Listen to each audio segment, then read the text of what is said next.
अजीज दोस्तों नमस्कार।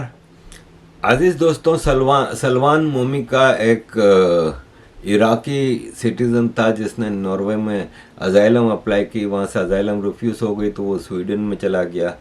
कहा जाता है कि ये इराक का क्रिश्चियन था।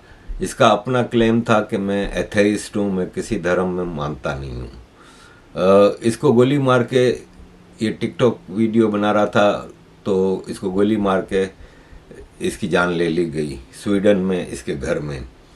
अब अजीज दोस्तों, सलमान मोमी का आए दिन सड़क पे खड़ा होकर कुरान को जलाता था। देखें, वैसे तो स्वीडन में या यूरोप में हमारे कोई ब्लेसफेमी लॉ है नहीं, लेकिन मेरा मानना यह है कि आप किसी भी धर्म के मानने वाले को, चाहे वो मुसलमान है, क्रिश्चियन है, जू है, हिंदू है, इनकी रिलीजियस बुक्स को जला के आपको क्या मकसद हासिल हो जाता है? आप सिर्फ इसमें अपनी सेल्फ पब्लिसिटी कर रहे हैं।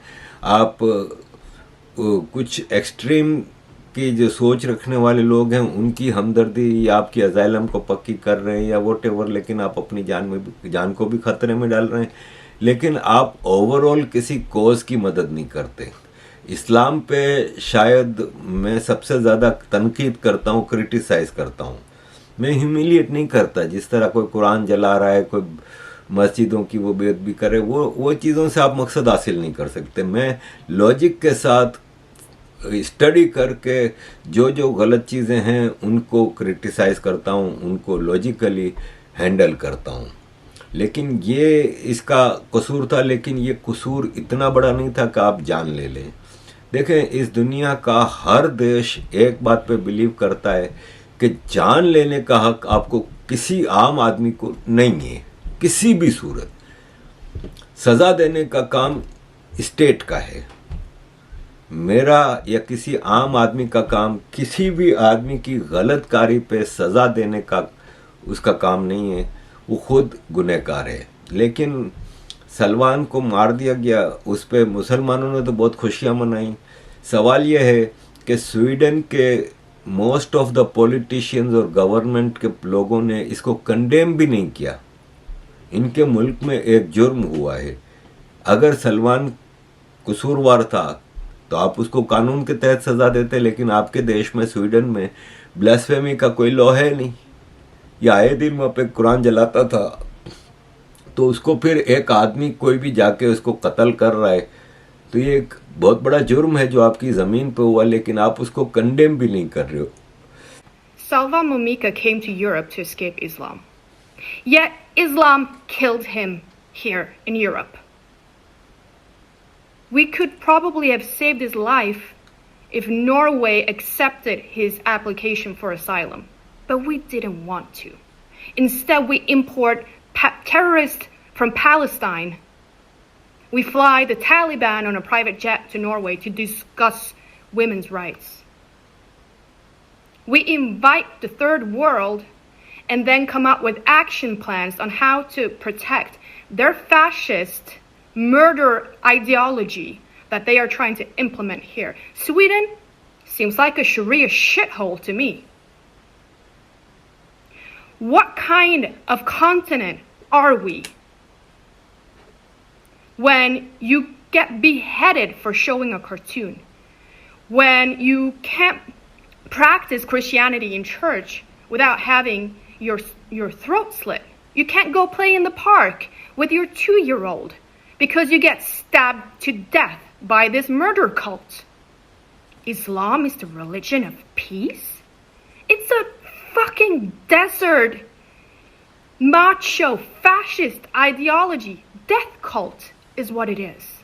And our politicians is protecting it. Norway could potentially have saved his life, and we didn't, because we prefer the terrorist, to be honest. And by the looks of it, so does Sweden. We cannot accept this anymore. The line has to be drawn. Right now, we need remigration right now. You do realize that the punishment for leaving Islam is death. And that's exactly what happened here. If you are a follower of Sharia, politely fuck off back to your shithole and leave the rest of us alone. I am fuming right now. I'm so tired of lives being taken by these fascist death cult people crying about being offended. We don't have blasphemy laws here. We have the freedom of expression. And if you cannot tolerate criticism, you don't belong here. You have no home here. Thank you. तो वो कहते हैं ना Islamophobia नहीं है, ये इस्लाम को गोद लेके पाला पोसा जा रहा है। उसकी गलत कार्यों के बावजूद एक माँ बाप होते हैं जो जिनका बच्चा बिगड़ा हुआ होता है, वो उसकी गलत कार्यों पे पर्दा डाल के उसकी चापलूसी करते रहते हैं। वैसे ही यूरोप में इस्लाम की ठेकेदारी चलाई जा रही है। अमेरिका में कह रहे हैं कि ट्रम्प आया है तो कुछ होगा, लेकिन अभी तक ट्रम्प ने कोई इस्लाम के हवाले से कोई ऐसी पॉलिसी अभी तक दी नहीं है। वो उसने जनरलाइज किया है और उस पर किसी और प्रोग्राम में सलमान अजाइलम सीकर था। यूनाइटेड नेशंस के रेफ्यूजी चार्टर्स के हिसाब से गवर्नमेंट होस्ट गवर्नमेंट है, वो रेफ्यूजी की सिक्योरिटी की जिम्मेदार होती है। अगेन सलमान ने अगर कोई गलत काम किए थे तो स्टेट उसको पकड़ के सजा क्यों नहीं दी? स्टेट ने उसको जेल में क्यों बंद नहीं किया? तो फिर कम से कम इसके कातिलों को तो पकड़ें, वरना फिर आप दूसरों को मैसेज देंगे। सलमान ने खुद कहा था कि मुझे पता है कि मैं किसी भी दिन मुसलमानों के हाथों मारा जाऊंगा, लेकिन मैं डर नहीं रहा और मैं अपने उसूलों से पीछे नहीं हटूंगा। मैं डिफेंड कर रहा हूं स्वीडन और वेस्ट को। तो देखें, मुझे भी ये जहन में है किसी न किसी कोने में कि मेरी भी मौत अगर नेचुरल ना हुई तो किसी जिहादी के हाथों ही मारा जाऊंगा। और सच बोलने की सज़ा इस्लाम में यही है, ठीक है ना। ये एक बड़ा ही ख़तरनाक आइडियोलॉजी है जो कि इंसानों से ज़िंदा रहने का हक छीन लेता है। ये देख लें, ये मॉडर्न लाइफ गुजारती है। यहाँ पे इसकी ड्रेसिंग देखता हूँ और फिर इसकी जो प्रचार देखता हूँ, प्रचार करती है प्योर इस्लाम की। और मुझे इसकी ड्रेसिंग पे अगेन कोई एतराज़ नहीं है। कोई नंगा घूमे, मुझे कोई मसला नहीं है। कानून के दायरे में रह के आप जो भी करते हो, लॉ ऑफ लैंड को फॉलो करते हो, एतराज़ नहीं। लेकिन आप राना अयूब में और आप में कोई फ़र्क नहीं है। इंग्लैंड की राना अयूब है जो ड्रेसिंग और लाइफ स्टाइल तो प्योर वेस्टर्न रखा हुआ है। रात को क्लबों में जाती है, सब कुछ करती है, लेकिन 24 घंटे मुसलमानों की दलाली और एडवोकेसी में लगी रहती है। वो कहती है कि किसी भी किताब को पब्लिकली बेइज्जत करना गलत है और फिर आपको जो हुआ है वो होगा, यानी आप जस्टिफाई कर रही हैं कि किसी कत्ल को। तो फिर इस हिसाब से तो इस्लामिक शरिया के हिसाब से तो फिर आपका भी कत्ल वाजिब है, क्योंकि आप शरिया को फॉलो नहीं कर रही हैं। आपको तो बुरके में बंद होकर बाहर निकलना चाहिए, निकलने की भी इजाज़त नहीं है आपको। तो जिस किस्म का आपका लाइफ स्टाइल है वो इस्लामिक शरिया के ख़िलाफ़ है, तो फिर सज़ा आपको भी, कंसेक्वेंसेस आपके साथ भी होने चाहिए। लेकिन नहीं, क्योंकि आप तो इन जिहादियों की, इन टेररिस्टों की एजेंट हैं, वकील हैं। अजीज़ दोस्तों, ऐसी ही एक कॉन्फ्रेंस हुई थी अभी फ्राइडे को, और मुझे उसमें इनवाइट किया गया था। मेरे दोस्त ब्रिटिश जर्नलिस्ट हैं डेविड वैंस, उन्होंने ये कॉन्फ्रेंस का इनकाद किया था। इसमें एक इंटरेस्टिंग फिगर थे बेन हबीबी। मैं सोचता ही रहा कि कौन है, लेकिन मैंने कोई रिसर्च नहीं की। मैंने कहा कि नाम काफ़ी सुना है, जाके देखते हैं। तो जब वो इंग्लैंड में एक टर्म दे दी गई है एक्सट्रीम राइट, तो वो एक्सट्रीम राइट की कॉन्फ्रेंस थी, जबकि मेरी नज़र में ये नेशनलिस्ट लोग हैं जो इंग्लैंड की कल्चरल एंड आइडेंटिटी को वापस लेना चाह रहे हैं। तो बेन हबीब जब स्पीच कर रहे थे तो उन्होंने बताया कि मैं 1965 में कराची में पैदा हुआ था और उस वक्त का कराची बहुत खूबसूरत था, बड़ी अच्छी रोडें थीं, ये सब चीज़ें बताने लगे। तो मैं भी उठ गया अपनी जगह से और मैंने कहा कि जनाब, मैं भी कराची में पैदा हुआ था, आपसे 1 साल पहले पैदा हुआ था, और आई एग्री कि आपकी बात बिल्कुल सही है कि वो कराची, तो उन्होंने कहा कि आज का कराची बिल्कुल मुख्तलिफ है, आज के इस्लामाइजेशन हो गई है। और पहले हम खुदा हाफिज़ कहते थे, खुदा का मतलब होता है सारे भगवानों के लिए, सारे खुदाओं के लिए, उसमें किसी एक मज़हब के उसको नहीं वो कर सकते। तो अब कहता है कि पाकिस्तान में अल्लाह हाफिज़ कहा जाता है। तो ये वाकई ऐसे चेंजेस आए हैं। खुदा हाफिज़ कहना अब गुनाह हो गया है, अल्लाह हाफिज़ कहना पड़ता है। मुझे भी मौका मिला उस कॉन्फ्रेंस में बोलने का, तो मैंने भी उसमें बताया कि देखें 9/11 होता है, 4-5 हज़ार लोग मारे जाते हैं सिविलियन बेगुनाह, और उसको दुनिया की हिस्ट्री का सबसे बड़ा टेररिस्ट अटैक डिक्लेयर किया गया। लेकिन मेरा सवाल ये है कि 2.5 लाख से ज़्यादा मासूम टीनेज यंग लड़कियां, ब्रिटिश लड़कियां, कई दशकों तक, कई डेकेड्स तक उनको गुलाम बना कर रखा गया। उनका गैंग रेप रोज़ की बुनियाद पर होता था, 30-30 आदमी गैंग रेप करते थे उनका। उनको ड्रग के लत लगाई गई, उनको ट्रेड किया गया यानी बेचा गया, इवन ईस्ट यूरोप तक इनकी ट्रैफिकिंग हुई। उनको बार बार ह्यूमिलिएट किया गया, और सिर्फ गैंग रेप नहीं, इनके साथ जो जलालत भरा सलूक किया जाता था वो डॉक्यूमेंटेड है। मैंने कहा उसको आप टेररिज्म नहीं डिक्लेयर कर सकते। उल्टा आज का इंग्लैंड ऐसा हो गया है कि हम इस पे बात भी नहीं कर सकते। अगर मैं सोशल मीडिया पे इस पे करेक्ट फैक्ट्स एंड फिगर्स लगाऊंगा तो मुझे शायद जेल में जाना पड़ेगा। मैंने कहा दूसरा ये है कि इंग्लैंड में 85 शरिया काउंसिल्स हैं। इनका दर्जा, मुसलमान इनको शरिया कोर्ट्स कहते हैं, लेकिन ये ऑफिशियली कोर्ट नहीं है, लेकिन काउंसिल हैं, ये एडवाइजरी बोर्ड्स हैं। तो मैंने कहा कि British values, British social system के टोटली कॉन्ट्राडिक्टरी हैं ये शरिया काउंसिल। तो इनकी इजाज़त क्यों है? इस मुल्क में 2 अलग अलग कानून क्यों चलाए जा रहे हैं? जैसे भारत में मुस्लिम पर्सनल बोर्ड है, ऐसे। तो मैंने ये सारी चीज़ें वहाँ अपने पॉइंट ऑफ व्यू में रखी, और लोगों ने बहुत पसंद किया। बाद में कॉन्फ्रेंस के बाद कई लोग मेरे पास आए, सारे उसमें इंडिजिनियस ब्रिटिश थे, 2-4 इंडियंस के अलावा, और मेरे पास काफ़ी लोग आए और तारीफ़ भी की, और उन्होंने कहा कि तुमने बहुत अच्छी बातें की। एनीवे, तो अज़ीज़ दोस्तों, ये था। बाकी आज का इंग्लैंड तबाह बर्बाद है। आज का इंग्लैंड में फ्रीडम ऑफ स्पीच ख़त्म हो गई है। जिहादियों के लिए या टेररिस्टों के लिए खुली छूट है। अभी एमरजेंसी फिल्म लगी थी सिनेमा में, तो सिनेमा में घुस के खालिस्तानियों ने अटैक कर दिया। अब सिचुएशन ये है कि ऑफिशियल फिगर है कि हर 12 में से 1 आदमी जो लंदन में रहता है वो इलीगल माइग्रेंट है। इंग्लैंड से 2024 में 10,800 मिलियनर लोग चले गए, इंग्लैंड छोड़ के चले गए। ये सब टैक्स पेयर थे। ये आपकी सिचुएशन है। और मसला ये है कि बाकी भी जो यहाँ पे शहर हैं बड़े बड़े, उसमें से गोरे जो हैं, जो इंडिजीनियस ब्रिटिश हैं, वो तो छोड़ छोड़ के जा रहे हैं। शहर की हालत ये है कि ये आप देख लें, ये आपको कहाँ से इंग्लैंड लग रहा है, मुझे ये कोई बता दे।